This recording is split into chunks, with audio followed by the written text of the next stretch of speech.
Bismillahirrahmanirrahim.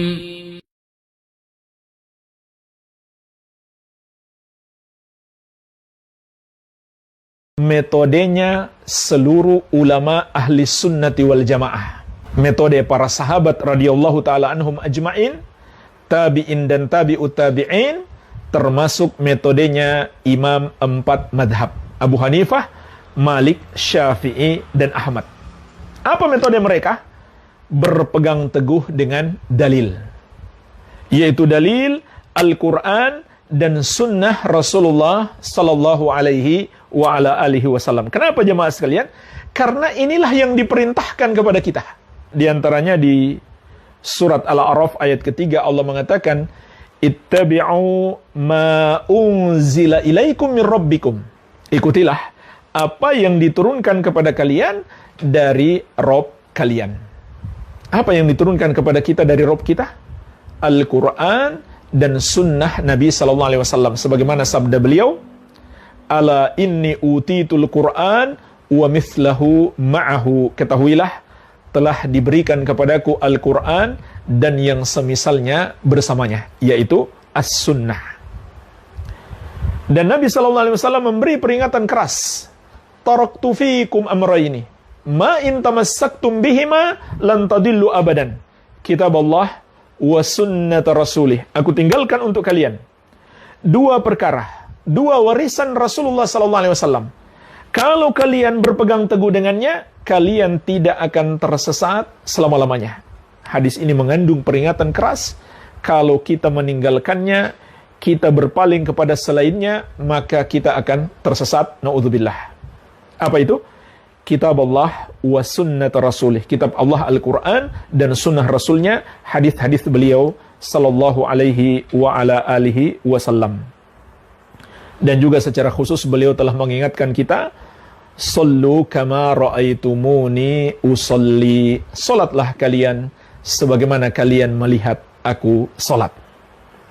Jadi jemaah sekalian, ini yang diperintahkan kepada kita, mengikuti dalil. Kita tidak diwajibkan mengikuti madhab. Yang diwajibkan kepada kita adalah mengikuti dalil. Bukan berarti bermadhab itu terlarang. Boleh, bahkan sangat bagus kita belajar fikih madhab. Tapi ingat, imam-imam madhab itu sendiri memerintahkan kita untuk berpegang teguh dengan dalil. Artinya apa? Andai kita jumpai dalam mazhab yang kita pelajari atau yang kita ikuti bertentangan dengan dalil, maka para imam mazhab itu sendiri menyuruh kita untuk mengikuti dalil. Jangan mengikuti pendapat mazhab, jangan mengikuti pendapat mereka. Jadi tidak masalah bermazhab itu sangat bagus. Yang masalah adalah kita fanatisme terhadap mazhab. Kita fanatisme terhadap madhab dan mengharuskan orang ikut madhab. Ini bahkan kata para ulama menyelisihi ijma. Menyelisihi ijma. Ijma adalah mengikuti dalil, mengikuti Rasulullah SAW dan ijma para sahabat radhiyallahu taala anhum ajma'in. Mengikuti Al-Quran dan sunnah Nabi SAW serta ijma para sahabat radhiyallahu taala anhum ajma'in. Ini yang disepakati para ulama. Kalau kita mewajibkan untuk mengikuti selain itu, berarti kita menyelisihi ijma. Iya. Oleh karena itu jemaah sekalian, di sini sangat bagus sekali Syekh menyebutkan pesan 4 imam madhab. Pesan 4 imam madhab. Kita bahas secara singkat insyaAllah apa yang beliau sebutkan dari pesan imam madhab.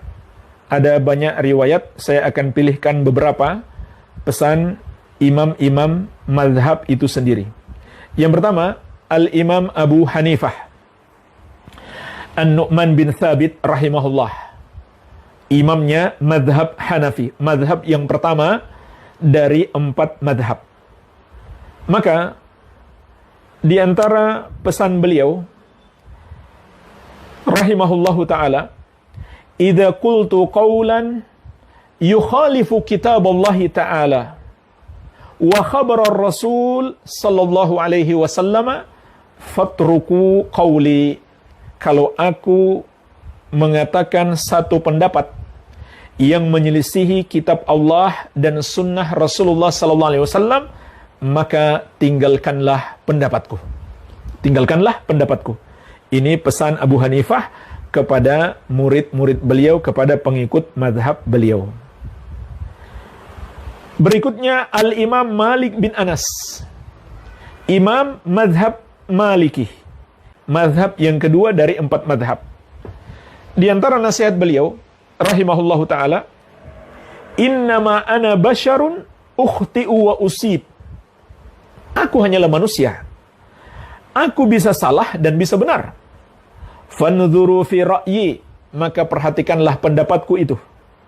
Fa kullu ma wafaqal kitab wa sunnah fakhudhuhu, maka setiap pendapatku yang sesuai dengan Al-Quran dan sunnah, ambillah. Wa kullu man lam yuwafiqil kitab wa sunnah fatrukuh, dan setiap pendapatku yang menyelisihi Al-Quran dan sunnah, tinggalkanlah. Jadi jemaah sekalian, inilah hakikat kita bermadhab. Bermadhab itu adalah kita mencari tahu pendapat-pendapat para ulama yang berdasarkan dalil. Tentu para ulama telah berusaha semampu mungkin. Namun namanya manusia. Bisa saja mereka salah. Bisa saja mereka menyelisihi satu hadis yang mereka belum ketahui. Makanya mereka berijtihad sehingga terjadi kesalahan. Maka ketika kita dapati kesalahan para ulama tersebut, kita tidak boleh mengikutinya. Ini pesan ulama itu sendiri. Bukan berarti pula kita menjatuhkan ulama, tidak. Ini juga kesalahan besar. Kalau kita dapati ada pendapat para ulama ahli sunnati wal jamaah yang keliru, lalu kita jatuhkan kehormatannya. Ini bukan sikap seorang ahli sunnah. Tapi ahli sunnah memberi udzur. Kita katakan mungkin hadisnya belum sampai kepada beliau sehingga beliau berpendapat yang menyelisihi hadis tersebut. Andai hadis itu beliau ketahui, tidak mungkin beliau menyelisihinya. Nah, berikut ada sebuah kisah dari Ibnu Wahab rahimahullahu ta'ala, salah seorang murid Imam Malik. Beliau mengatakan, Sami'tu Malikan su'ila an takhlili asabi'ir rijlain fil wudu. Aku pernah mendengarkan ketika Imam Malik ditanya tentang menyela-nyelai jari kaki ketika berwudu. Faqal laisa dzalika 'alan nas. Maka Imam Malik menjawab, itu tidak dianjurkan bagi manusia. Artinya nggak ada dalilnya, nggak perlu diamalkan. Qala, kata beliau, fataraktuhu hatta khaffan nas. Maka aku biarkan beliau sampai orang-orang sudah pergi semuanya, tinggal aku berdua dengan beliau. Maka aku datangi beliau untuk mengingatkan beliau. Subhanallah, ini jemaah sekalian, adab seorang murid. Faqultu lahu, maka aku katakan kepada beliau, indana fi dzalika sunnah. Wahai imam, kami memiliki hadis tentang menyela-nyelai jari ketika berwudu. Faqala wa ma hiya? Imam Malik dengan antusias bertanya, apa hadis itu? Tolong sampaikan kepadaku. Qultu, maka aku jawab, haddatsana Al-Laits bin Sa'ad wa Ibnu Lahi'a wa Amr bin Al-Harith an Yazid bin Amr Al-Mu'afiri an Abi Abdurrahman Al-Hubli anil Mustawrid bin Shaddad Al-Qurashi radhiyallahu anhu. Kemudian beliau menyebutkan sanad hadis sampai kepada sahabat yang mulia Al-Mustawrid bin Shaddad Al-Qurashi radhiyallahu anhu. Qala, beliau mengatakan, ra'aitu Rasulullah sallallahu alaihi wasallam yadluku bi khinsirihi ma baina asabi rijlaihi. Aku melihat Rasulullah sallallahu alaihi wasallam menggosok sela-sela jari kaki beliau dengan jari kelingking beliau. Faqal, maka Imam Malik menjawab, inna hadzal hadits hasan. Sesungguhnya hadis ini hasan, baik, sanadnya baik. Wa ma sami'tu bihi qattu illa sa'ah, dan aku belum pernah mendengarkan hadis ini kecuali saat ini dari engkau. Thumma sami'tuhu ba'da dzalika yus'al faya'muru bi takhlilil asabi. Kemudian kata Ibnu Wahab, berikutnya ada orang lain bertanya kepada Imam Malik tentang persoalan yang sama, tentang hukum menyela-nyelai jari ketika berwudu, maka beliau memerintahkan untuk menyela-nyelai jari karena telah sampai hadis itu kepada beliau. Perhatikan jemaah sekalian, ini manhaj para ulama 4 madhab. Ketika mereka berijtihad karena belum tahu dalilnya, lalu mereka menyadari ternyata pendapat mereka salah. Setelah mengetahui hadis, ternyata pendapat mereka tersebut menyelisihi hadis, maka mereka tinggalkan pendapat mereka, mengikuti hadis tersebut, walaupun yang menyampaikan hadis itu adalah muridnya sendiri. Iya. Ini Imam Malik. Berikutnya Imam Asy-Syafi'i rahimahullah. Di antara ucapan Imam Syafi'i, beliau mengatakan, Ajma'al muslimuna ala anna man istabana lahu sunnatun an Rasulillahi sallallahu alaihi wasallam lam yahilla lahu an yada'aha liqauli ahadin. Kaum muslimin telah sepakat bahwasannya barang siapa telah jelas baginya satu sunnah atau hadis Rasulullah sallallahu alaihi wasallam, tidak halal baginya untuk meninggalkan hadis tersebut karena mengikuti pendapat seseorang. Tidak halal baginya untuk meninggalkan hadis tersebut demi mengikuti pendapat seseorang. Jadi ini sepakat ulama, kata Imam Syafi'i rahimahullah. Pendapat siapapun, kalau menyelisih hadis, kata beliau, harus ditinggalkan. Baik. Beliau juga mengatakan, "Idza wajadtum fi kitabi khilafa sunnati Rasulillah sallallahu alaihi wasallam, faqulu bi sunnati Rasulillah sallallahu alaihi wasallam wa da'u ma qultu." Kalau kalian temukan dalam buku yang aku tulis menyelisihi sunnah Rasulullah sallallahu alaihi wasallam, maka ikutilah sunnah itu dan tinggalkan apa yang aku katakan.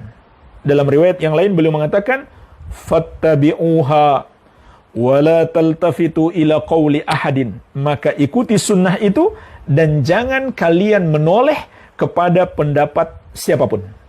Menoleh pun nggak boleh. Artinya nggak boleh sedikit pun pendapat manusia kita pegang lalu kita tinggalkan petunjuk Nabi sallallahu alaihi wa ala alihi wasallam.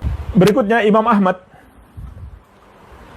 rahimahullahu taala, beliau berkata, Ra'yul Auza'i wa ra'yu Malik wa ra'yu Abi Hanifah kulluhu ra'yun wa huwa indi sawa. Pendapat Auza'i, pendapat Malik, pendapat Abu Hanifah, semuanya adalah pendapat. Wa innamal hujjah fil athar. Hujjah itu hanyalah pada athar. Athar maksudnya dalil. Al-Quran dan sunnah Rasulullah sallallahu alaihi wa ala alihi wasallam. Beliau juga mengatakan, man radda haditha Rasulullah sallallahu alaihi wasallam fahuwa ala syafa halakatin. Barang siapa menolak hadis Rasulullah sallallahu alaihi wasallam, maka dia berada di tepi kebinasaan.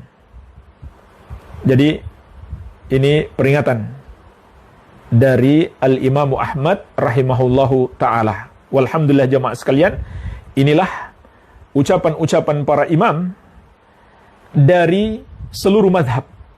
Imam yang 4, imamnya mazhab tersebut, untuk berpegang teguh dengan dalil.